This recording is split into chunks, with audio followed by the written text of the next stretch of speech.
Bonjour à tous et à toutes. Aujourd'hui, nouvelle vidéo et le sujet du jour, ce sera sur Invincible. Plus précisément, pourquoi est-ce que Mark Grayson, aka Invincible, est le Viltrumite le plus fort qui n'a jamais existé. Et je vais vous montrer à travers plusieurs étapes pourquoi est-ce que Invincible est juste surpuissant. Et pour vous prouver cela, on va retraiter les événements dans le comic, le livre, pour mieux comprendre sa force. Donc, si tu es un fan de Invincible mais qui veut seulement profiter de la série animée, donc je te conseille de quitter cette vidéo puisqu'il y aura du spoil. Commençons la vidéo. Comme vous l'avez vu, Mark se fait exploser par tout le monde. Dans la série, par tout le monde, je veux dire par des Viltrumites. Donc logiquement, il est faible, me direz-vous. Alors non, Mark ne s'est battu que contre des adultes. Sur la durée de vie d'un Viltrumite, Mark n'est qu'un nourrisson, un nouveau-né. L'apparition tardive de ses pouvoirs lui cause malheur. Vous le savez tous, un Viltrumite devient fort avec l'âge. Et si Mark avait obtenu ses pouvoirs à ses 5 ans par exemple, il n'aurait rien à voir avec le Mark que nous connaissons aujourd'hui. Alors imaginez un instant à quel point le Mark de la fin de la série serait supérieur au Mark du début de la série. Juste imaginez l'écart de puissance entre le nouveau-né Mark, quand je dis nouveau-né bien évidemment, je parle de ses pouvoirs, et le Mark qu'on va tout simplement voir à la fin de la série après 500 ans d'existence. Alors, tout ce que Mark a vécu, tous les combats qu'il a menés se sont déroulés sur un temps inférieur à 10 ans, passant de « je ne peux pas supporter un coup venant de mon père » à « je frappe les gens pour vivre » sur le soleil. Non mais vous imaginez le truc, il se bat dans le soleil contre des gens pour vivre. Et ça, c'est au début de sa vie de Viltrumite, durant les 10 premières années depuis qu'il a obtenu ses pouvoirs. Alors imaginez à quel point sa peau pourrait résister à des températures juste extrêmes, voire des températures 30 fois supérieures à notre soleil jaune. Puisque oui, quand il s'est battu contre Thrag, durant le dernier combat contre l'ancien empire Viltrum, il s'est tout simplement battu contre lui dans le soleil jaune, le soleil de notre système solaire. Alors maintenant, nous allons voir les différentes étapes de sa vie, dès l'instant où il a ses pouvoirs jusqu'au moment où nous le voyons se battre pour la dernière fois à la fin de la série. Je tiens avant à préciser que Mark a sûrement une génétique assez spéciale. Bon, ce que je vais dire, c'est plus le raisonnement de ma pensée. C'est pas forcément quelque chose qui est dit concrètement dans la série. On va prendre un exemple.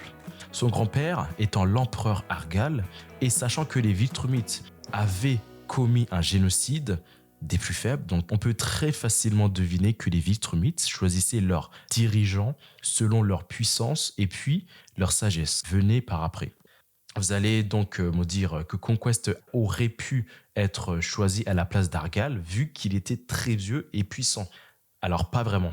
Argal était l'empereur du peuple Viltrumite. On en déduit facilement que son ancêtre, à lui, donc son père, l'a entraîné de façon à ce qu'il puisse prendre le pouvoir. Donc là, nous avons la génétique qui est mélangée avec l'entraînement, ce qui fait que Argal était sûrement très puissant. J'aimerais aussi souligner que Nolan, aka Omniman, n'a toujours pas eu la force qu'il possède maintenant. Il s'est entraîné et a été formé par des Viltrumites avant d'aller conquérir et élargir l'Empire Viltrum. Ceci nous montre que Mark et Nolan sont forts grâce à leur génétique, mais pas que. Leur entraînement aussi rentre en jeu. Conquest, dans son cas à lui, est très fort grâce à son âge avancé. Thrag, lui, est puissant grâce à son entraînement en premier lieu, à sa génétique, mais aussi à l'amour qu'il porte pour l'ancien empire Viltrum. Puisque, vous le savez sans doute, les Viltrumites sont assez inhibés niveau émotion. Et il faut savoir que Thrag, la seule chose qu'il vivait la seule raison de vivre, c'était la gloire de Viltrum. Donc il aimait énormément les anciennes traditions des Viltrumites, donc tuer, conquérir, etc. Donc il vivait pour ça. Donc c'était l'amour, c'est ce qui lui faisait vivre. Donc on peut très bien en déduire que ça lui provoquait des émotions et que par la même occasion, il arrivait à avoir une certaine force. Je vais le parler un petit peu plus loin dans la vidéo, mais je vais vous expliquer aussi pourquoi l'émotion est primordiale pour un Viltrumite pour avoir un gain de force. Première étape, c'est dès l'acquisition de ses pouvoirs. Ça, c'est la première étape. Malgré la supériorité de Mark en termes de puissance sur les humains, il reste faible comparé au sien. Il est fort, mais pourtant, il n'a jamais été aussi faible. Ça, c'est dans ses débuts, au début de la saison 1. Un peu plus tard, il se battra contre Battle Beast, les frères Mauler et les Flaxans. Et après, il finira par se battre contre son père. Ça, c'était le premier niveau. Donc, on voit directement que de base, Mark, il est assez puissant, puisqu'il a reçu les coups de son père qui, je suppose, enfin, on va pas se le mentir, Omni-Man, il avait vraiment l'intention de tuer Mark s'il ne lui obéissait pas. Au début, quand ils se sont battus, quand Omni-Man essayait de le convaincre en lui disant « Non, non, tu vas me suivre, tu vas suivre les traditions de ton peuple, etc. On va conquérir ces terres. » Et je pense que vraiment, à cet instant, je pense que Omni-Man, il avait vraiment l'intention de tuer Mark. À certains moments, on va vraiment pas être de mauvaise foi. Alors le deuxième level, la deuxième étape, c'est durant la bataille sur la planète Traxxon. À la fin de cette bataille plutôt, il s'est fait extrêmement amocher par des autres Viltrumites.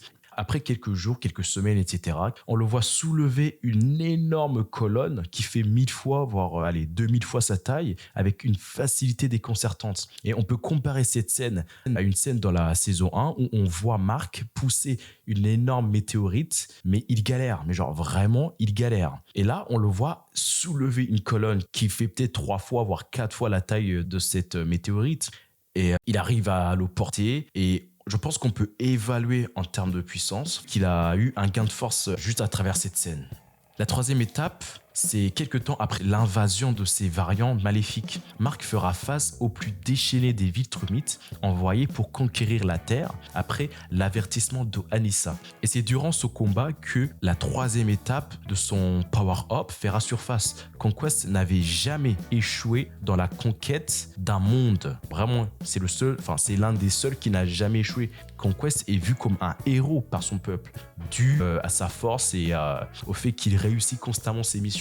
Et c'est la première fois qu'on aura l'occasion de voir Mark se donner à fond. C'est la première fois qu'on verra Mark donner tout ce qu'il a contre un adversaire. Mark attaquera cet adversaire avec l'intention de le tuer, ce que Mark habituellement ne fait pas, ce que Invincible ne fait pas, puisque le Mark que nous connaissons, contrairement à ses variants maléfiques, c'est un Mark qui est bon, c'est un Mark qui ne tue pas. Enfin, il se refuse de tuer le plus possible. Et bien sûr, c'est là que le sujet de l'émotion va rentrer en jeu. Rappelez-vous, tout à l'heure, je vous avais dit que l'émotion pour un Viltrumite, c'était quelque chose de primordial pour pouvoir avoir une grande puissance, pour pouvoir avoir un power-up surdimensionné. Et il faut savoir qu'à ce moment-là, la planète était ravagée par ces variants, donc ça devait bouillonner en lui de savoir que c'est lui-même qui a causé tout ça, c'est ses versions maléfiques. Sa copine était dans un coma, alors que certains de ses coéquipiers, certains de ses amis avaient juste perdu la vie. Donc on imagine que Mark était vraiment dans un état de choc extrême. Et c'était une occasion en or pour Mark de se déchaîner émotionnellement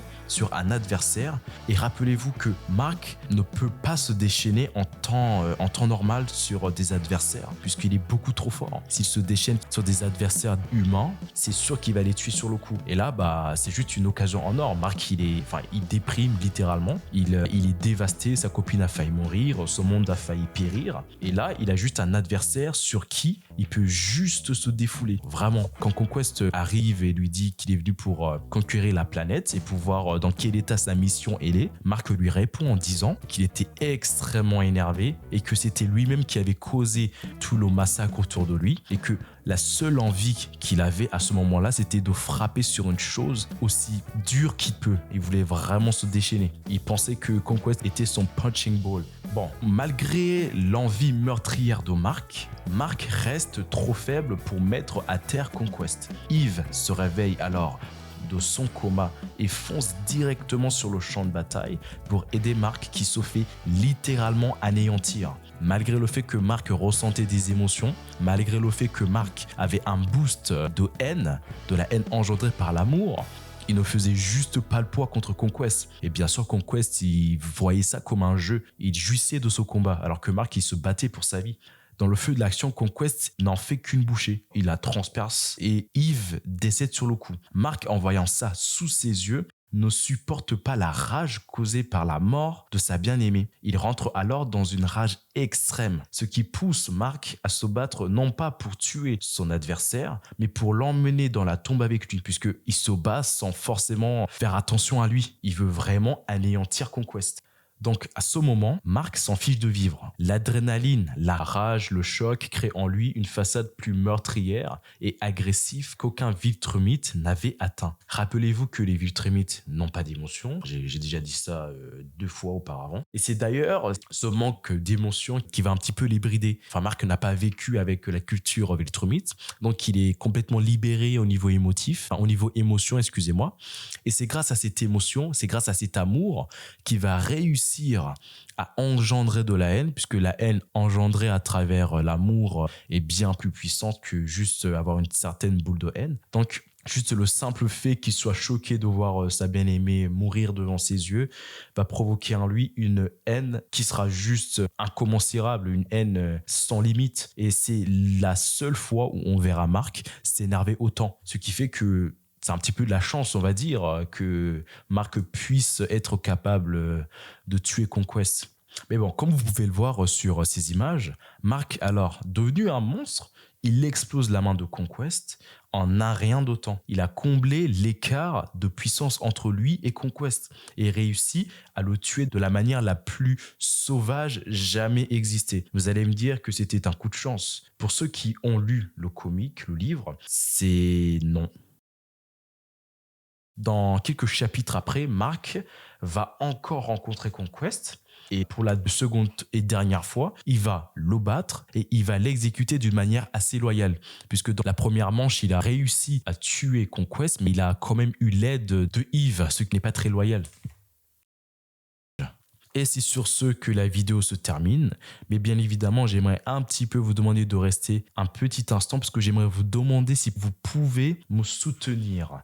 Alors, moi, je suis une personne qui est passionnée par l'animation. Et en ce moment, je travaille sur un projet qui me prend énormément de temps. Ça me prend un temps colossal puisque c'est un projet d'animation, de l'animation 2D. Et j'aimerais savoir si parmi vous qui regardez justement cette vidéo, j'aimerais savoir s'il y a des personnes qui seraient intéressées de faire une collab avec moi, de travailler sur mes projets d'animation. Et bien évidemment, les critères que personnellement je recherche, c'est une personne qui est assez forte en dessin, très forte en dessin anatomique et en dessin d'observation, surtout pour faire des fonds d'images, etc., pour dessiner le décor. Mais j'aimerais aussi pouvoir avoir une équipe pour pouvoir réaliser ce projet. Donc c'est un projet auquel je tiens à cœur, mais que malheureusement me prend énormément de temps. Et si tu veux me voir travailler et sortir plus de vidéos de manière plus fréquente, j'aimerais bien aussi pouvoir dégager du temps. Et pour pouvoir dégager du temps, j'aurais besoin d'une équipe de personnes qui puissent m'aider dans ce projet qui me tient énormément à cœur.